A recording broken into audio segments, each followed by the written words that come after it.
Ellen Seidman, who's a blogger for Parents.com, asks a question about the guns that are already out there.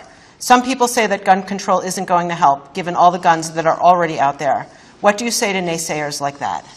We're not talking about gun control. We're talking about gun safety. We're talking about making it safer for our children. The idea that, it's a little bit like when they said, you know, I was around a long time ago when we were taking lead out of gasoline, okay? There were a lot of cars like my car, a Corvette I had as a young man. Still have it, 1967 Corvette. It runs better on leaded gasoline. There were millions of cars in the road in the early 70s when we banned lead in gasoline. Everybody said, why would you do that? You still have all these cars out there. All these cars out there that use leaded gasoline and have to use leaded gasoline for the engines to function. The answer was, over time, they will be off the market.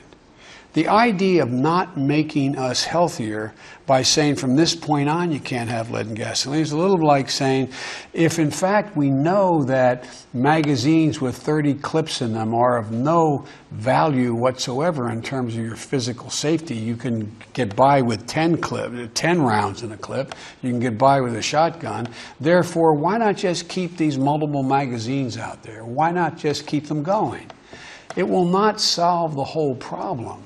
But the truth of the matter is we shouldn't continue to make mistakes if we in fact acknowledge, if we think that having that young man who was in the movie theater in Colorado having a shell case, that a magazine that could hold 100 rounds. 100 rounds.